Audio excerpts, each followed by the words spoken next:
Good morning, good afternoon, good evening. Free Palestine. This is the Doyen, and welcome once again to the Tea Shop. Child, I got a lot to talk about. This is our second episode. I intentionally kind of held off. I'm trying to do this like every few days so that it's like relevant to the moment. This week has been full of moments. Usually for the tea shop, I would prefer to have tea to, sit with you all and, have something to sip on. Today I'm actually sitting on the edge of my couch, edge of my bed. And I'll tell you why. Me and my roommate are fostering puppies. Two littermates, husky lab mixes. They are very rambunctious, very high energy, and they take a lot of attention. Right now they're asleep. So I snuck off to get some of my thoughts out on paper. It's been a little harrowing. Not for anything bad or anything like that. I mean, they're puppies. They do what's to be expected. But I have not cleaned so much piss in all my life. No matter how often you take them out, they're puppies. They can't hold it. So, you do what you got to do. Like I said, there's a lot that I want to talk about. There's a lot that happened this week. Just for context, this is the last week in July of 2025. I'm going to talk about some things that happened last week, this week. Today is Monday, and we'll go from there. The first thing that was on my spirit and that I want to talk to you guys about is, and you may or may not have heard about this. So if you don't know, do your research, but I'll try to explain it. It's the T app. Okay. So the T app is an app that, from what I understand, it's a free app. It was number one on the App Store last week, and it's been getting a lot of media attention, a lot of social media attention, because what it is it's where they only accept women, and women can go there and post about men and their encounters with men, and if he cheated, if he ghosted you, if he's just a safety threat.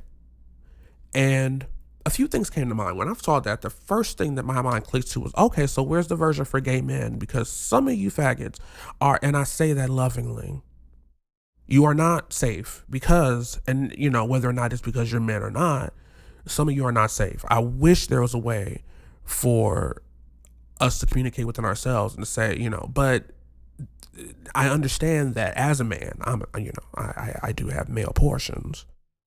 That as a man, it's not for me. And I put more thought into it, and I really what were the circumstances that would facilitate the need for an app like this? You want to know how? No less than 24 hours, I think, after the conversation started about this app, it was hacked.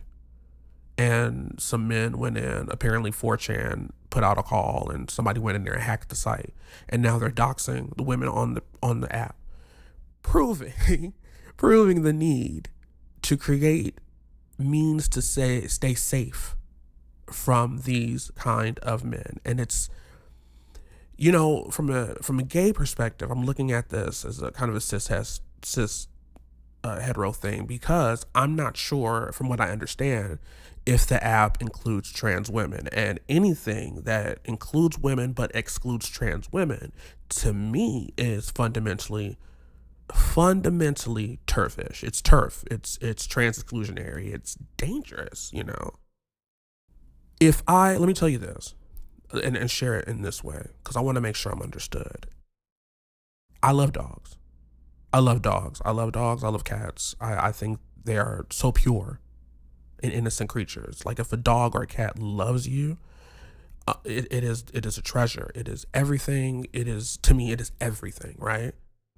I feel like if I, let's say growing up, was attacked by a dog, and me having a fear of all of those creatures makes sense. So if some men are perpetrating violence against women, what is to say that not all men have the capacity for that, right? I mean, keep it 100. Like, we have wars, we have all these negative things bore of the patriarchy. And women are expected to live in that dystopia. Of course, we need things like the T app. Of course, women need means to communicate with each other, because I'm beginning to realize, and this is really important too, that the greatest ally for women to keep themselves safe from men who are not safe is other women. And that brings me to community. Community is really important. Being together, it's not about just being informed, but like knowing who's in your community, who's safe. Yeah, that's important. Consider if 70%, 7 out of 10 men are likely to assault you. If it's come to the point, and it has come to this point, where women have to say, I prefer to spend my company with a goddamn bear than a man, because I know what a bear will do, and a man could literally rape me or kill me, and the bear will just eat you. The bear will just fuck you up and eat you. If a man come in, he gonna do any number of horrible things. That's where we're at. Like, that's where the fuck we're at. Speaking of men, I want to talk about Laverne Cox's man. Yes, anyone who's been keeping up the news, especially in like the LGBTQIA+, yes, I say the whole thing community. Miss Laverne Cox, who, if you don't know, is a trans woman. I came to know about her from her work on Orange is the New Black, which I love that role. I didn't finish that series. It got kind of dry, I think, around season 4 or 5. And I think like when the characters died, and I just was like, I'm good. But like, it was interesting seeing a trans character in this women's prison show, right?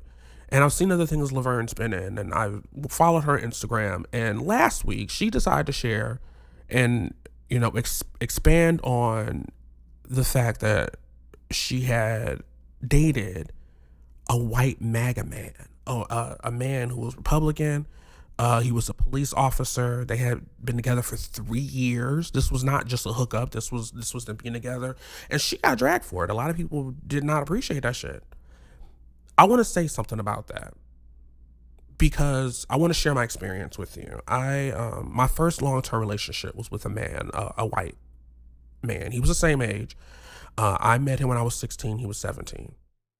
I didn't understand how problematic it was that this young man would draw pictures. He was a good artist. He could draw. But he would draw pictures of black men, usually muscular black men, in these exaggerated, like, tortured positions. Their nipples being pulled, and, like CBT, for those of you who know what that is. And I didn't think much of it. But as the years go by, and as I look back at 40, at the me of 16, I realized that he was objectifying me. I was an object to him. I was a thing to have. Now, I don't know about Miss Cox's, if that's what the situation was, but I understand the gap, the cultural gap, when we as black people, whether you're a man, woman, trans, as black people, when you're dating someone who's white, there is a gap. I believe last time I brought up a story about a guy I dated, and there was a situation where we were in the car. Somebody almost hit us in like an apartment, and he was like, I would have said something if you were in the car. I know he was talking about a slur. That's what I mean. Like, these are men that want our bodies, that want the physical parts of us, the parts that are tangible that they can hold, but they don't care about our continued existence, our safety.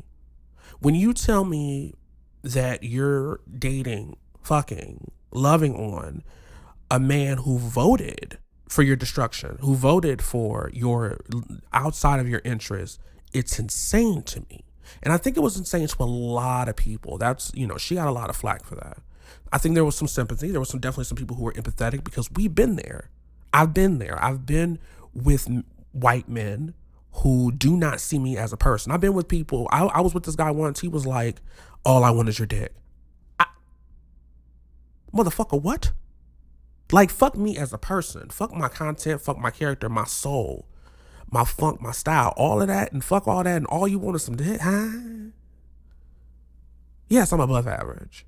I have no problem saying that on this podcast. And I'm not saying that to brag. I'm saying it because I get treated as an object, basically a sex toy with a little man attached. Like, baby, I'm 5'3". I reflect on those circumstances and I try to understand from that perspective, because at some point there has to be, here's my thing with her. There had to have been something that kept her there. He must have been nice to her. He must have had a big old dick. He must have knew how to make her feel real good about herself for her to be there for 3 months. Never mind the fact that all cops are bastards. Never mind the fact that people, this My America, make America great, My America, make America great again bullshit. Never mind that these are, frankly, dangerous individuals. I know what it feels like to receive white validation. And that brings, and when I talk about white validation, I mean, it really does come down to decolonizing ourselves. I, as a black man, have gone through extensive decolonization, basically taking away the need for white validation. And when you do that, you start realizing that things like, for example, respectability politics are bullshit. You start realizing that when you're black or when you're not white, that you are not afforded nuance in the white world. You are treated as a monolith. You're treated as an aside. You're treated for a portion of you and not all of you. You know, we talk about black excellence. I talked about this earlier today on online. We talk about black excellence, and the pursuit of black excellence, in my mind, is very much the pursuit of being likable within, you know, for white people.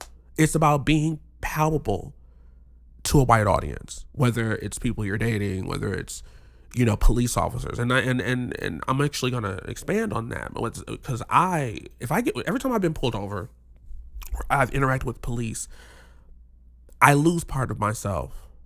I'm never wholly myself. I become very polite, very kind of, you know, I shrink. I become very girly, very polite, because I don't want to appear as a threat. And maybe that's what happened with Laverne Cox. You know, she shrunk herself and found herself. I don't know. It's not my place to say. I do think that we should give her some grace, because she did share that of her own volition. Nobody asked her. We wish she didn't share the shit in general, but she did. So I want to give her that nuance. I do want to say we don't know the whole thing, you know, and so forth, but it opens up a conversation about receiving validation from white people that I do want to explore. I think we're going to have to talk about that in more detail, maybe with another cup, another day, right? The other thing that happened last week is we had multiple deaths, like celebrity deaths. Anyone who kept up knows Malcolm Jamal Warner passed away. He got caught in a current when he was swimming with his 8-year-old daughter. The daughter survived, but he unfortunately passed away. The black community was really ravaged by that. My issue is that a lot of people, you know, also invoke the name of Bill Cosby because Malcolm Jamal Warner was on that show. And I really sincerely wish that wasn't the case, because Bill Cosby is a sex criminal, is a known sex criminal. I don't even want to think about Cosby. Malcolm Jamal Warner had a career after that, Malcolm and Eddie, and I think he did a show with Tracee Ellis Ross at one point. I don't remember the name of it. Like, he's been around, he's been doing voice acting, and, you know, just his social presence was a presence. It was a social presence where it was a positive black male. We have some of those. We have positive, you know, examples of positive masculinity in the black community, but like Malcolm Jamal Warner, you know, seemed like a really genuinely sweet person, right? So there's been a lot of grieving for that. At the same time, two white people passed, Ozzy Osbourne and Hulk Hogan. Now, I want to start with Ozzy, because I actually, you know, little do some people know, I went through an era where I really wanted to discover what was so great about Ozzy Osbourne. What's the thing? And I fell in love with the Blizzard of Oz album, Crazy Train and Mr. Crowley. I think My Mom Coming Home is, no, that's on a different album. I think Suicide Solution's on that one. Like, there's a lot of cool songs. I like Ozzy Osbourne's music. I've never disliked him, but I am aware that he is also, or was, a Zionist. I am aware that he performed in Israel. I understand that not everything in his career was up to him, that his manager is very much Sharon, his wife. And we know that Sharon has a history with racism. You know, Do I think that Ozzy was a racist? No, I don't think so. But I do think Hulk Hogan was, baby.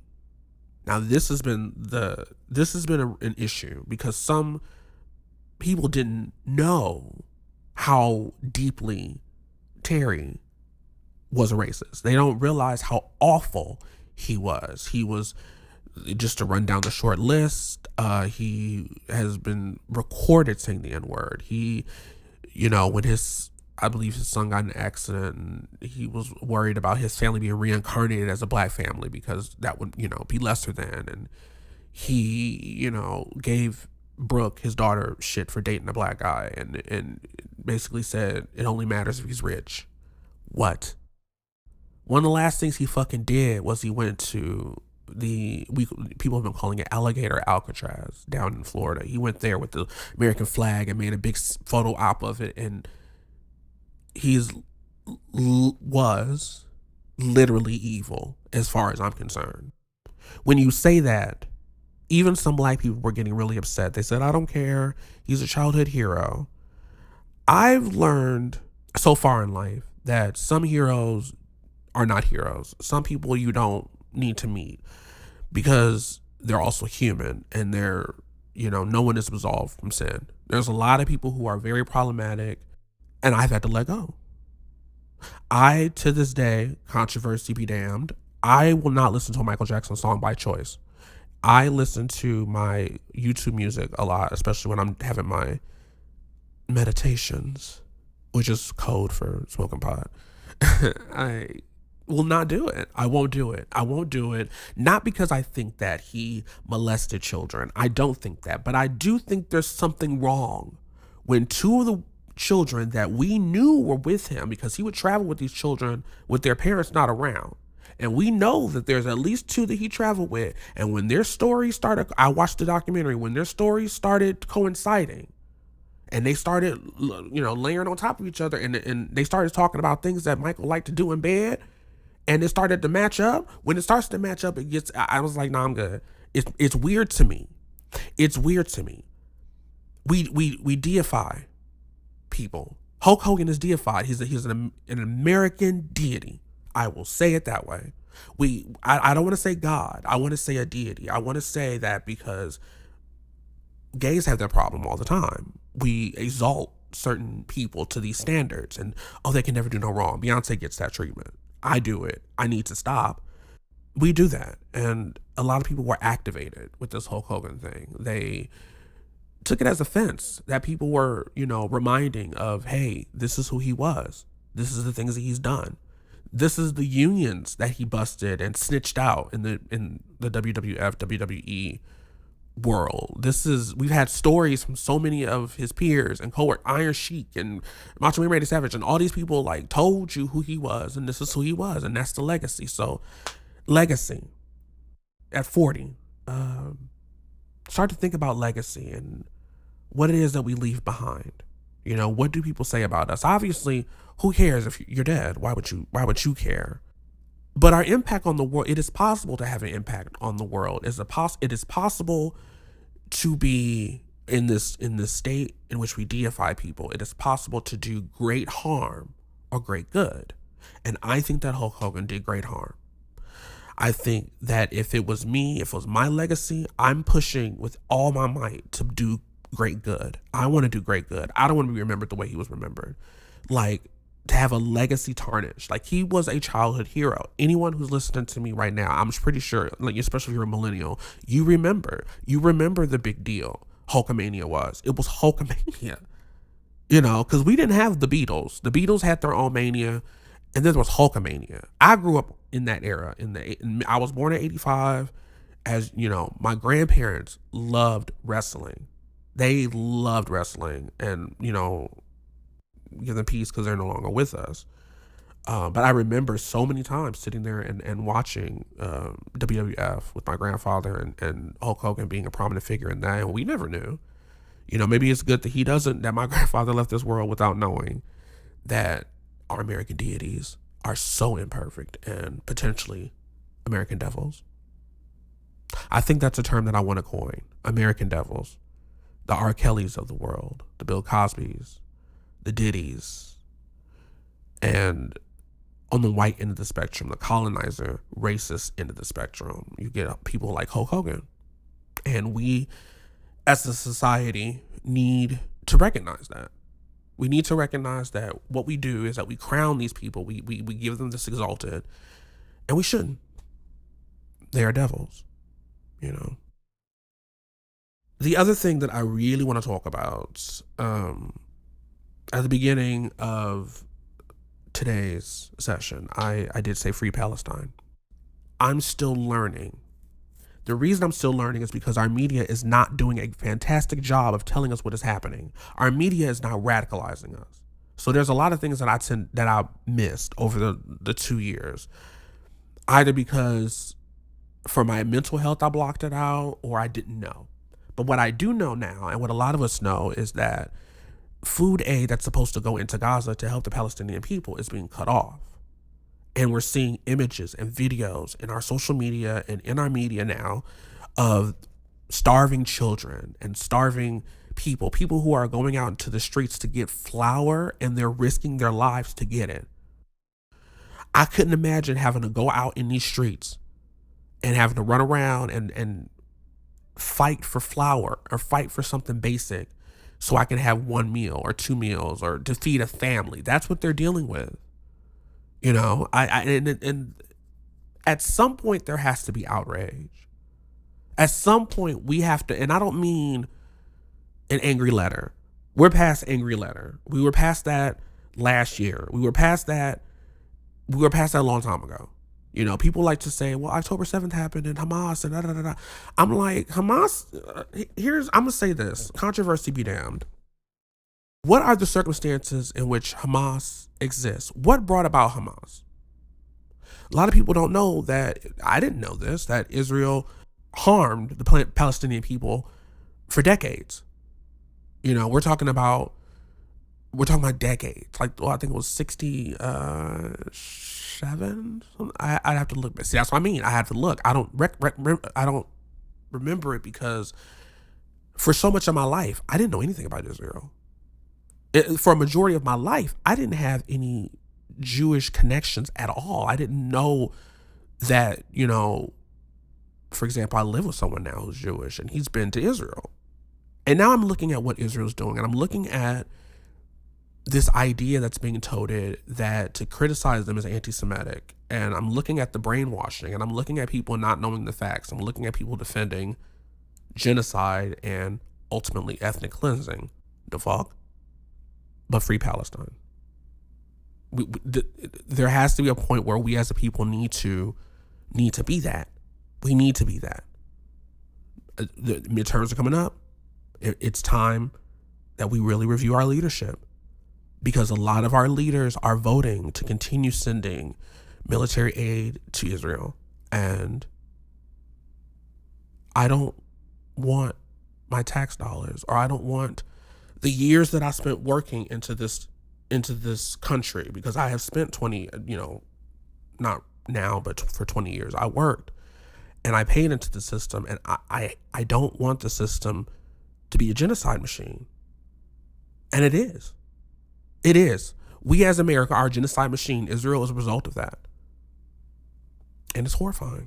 It's horrifying because I was born in this country, and as a child, I was a child of the 80s, 90s. We were, you know, taught the pledge and, you know, told about the American dream. And I grew up in a predominantly black community.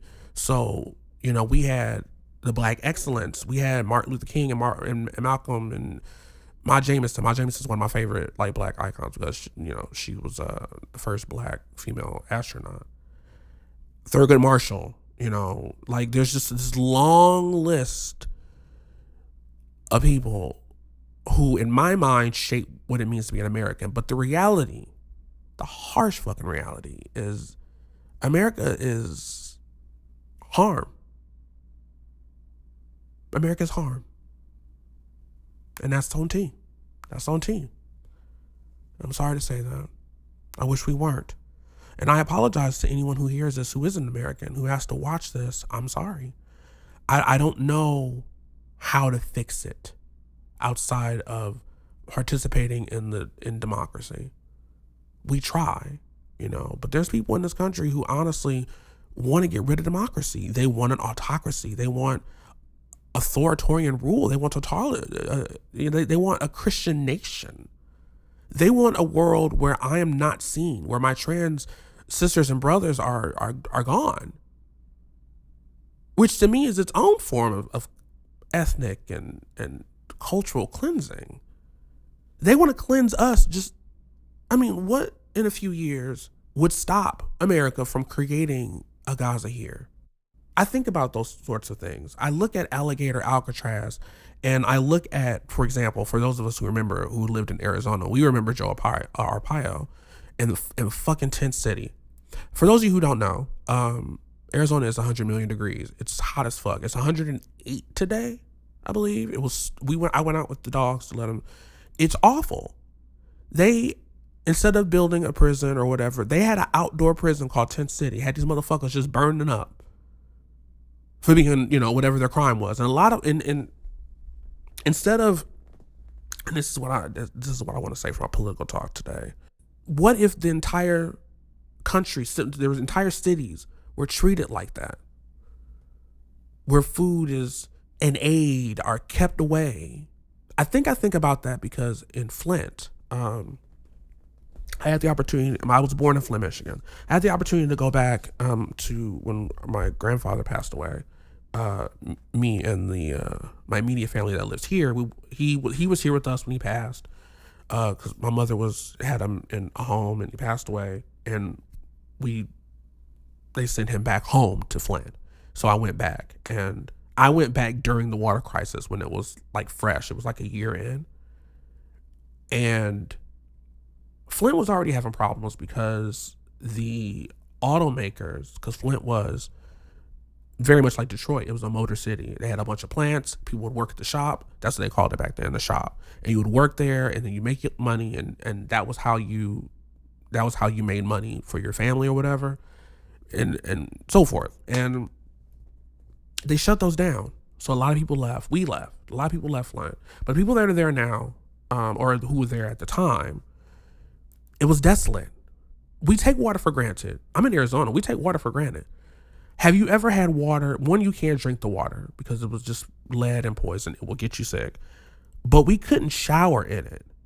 Like, you could shower for about a minute and then your skin would start to get irritated. That was how bad the situation was. It was, we were going to our family members' houses and they had like stacks and stacks of water bottles because that's how they were surviving. People were passing out those huge crates of water bottles. That was it. It's scary to think how close, I look at the Gazan people and I look at what they're going through, and I look at especially the children, and I wonder how far off we are, because our country is really going through it right now, as far as division goes, and as far as hating each other goes, as far as, I'm just shaking my head. You guys can't see it, obviously, but I'm just like, ugh.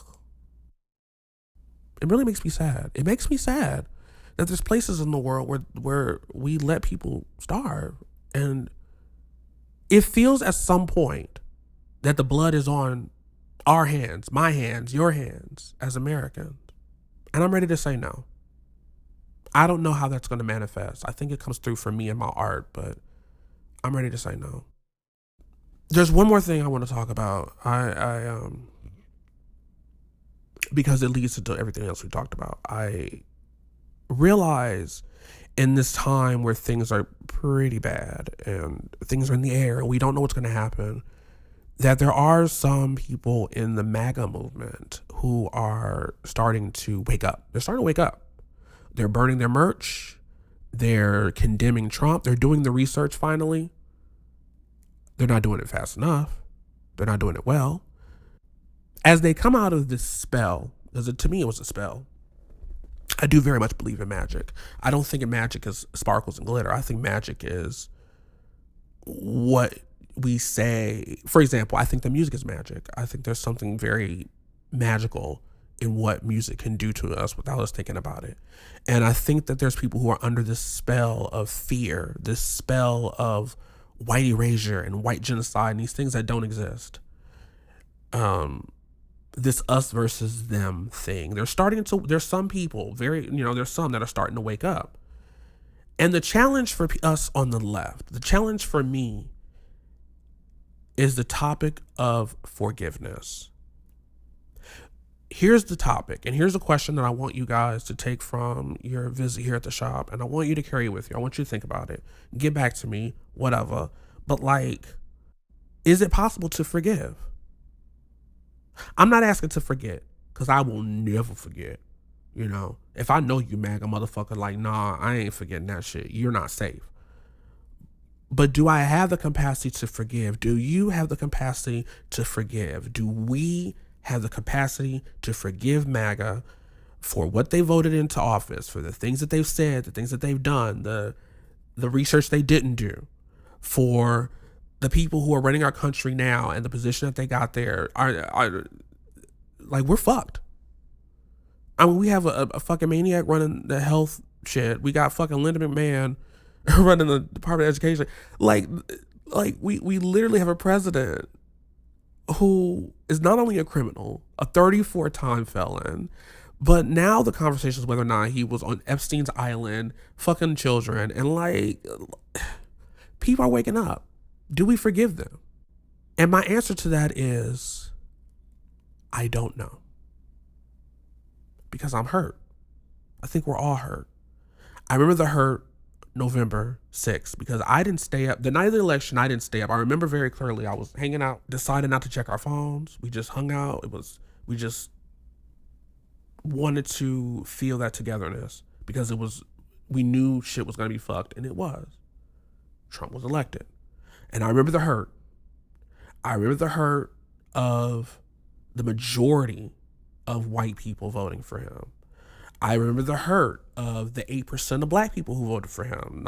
That's still hurtful, that almost 1 out of 10 of us think that this shit is okay. Maybe. I remember the hurt. And when I'm hurt, sometimes that hurt, that scar that the hurt leaves behind, is hard to deal with. It's hard to let go, because I know it's there, and right now that scar is pulsing. That scar it's fresh again, because I'm realizing that the spell is broken. And I'm realizing that these people they're trying to figure out, how do we let this happen? What's wrong? And it's do I forgive you? And I want you guys to get your own answer for that. I want you to, take a minute to get your own answer. But for me, personally, it's going to be a challenge. It's going to be a challenge. So, as we transition through life, through the week, through the month, and the years, I just want you guys to know that even if you can't forgive the condition of the world, the condition of this country, of my country, America, there is so much power in community. I would be dead right now if it weren't for community, and I don't say that lightly. Well, my darlings, it will seem that my pot is running empty, so I believe that's enough for today. I want to thank you again for visiting my shop, and I hope to see you again. Good evening, good afternoon, good morning. Thank you for visiting, and I thank you.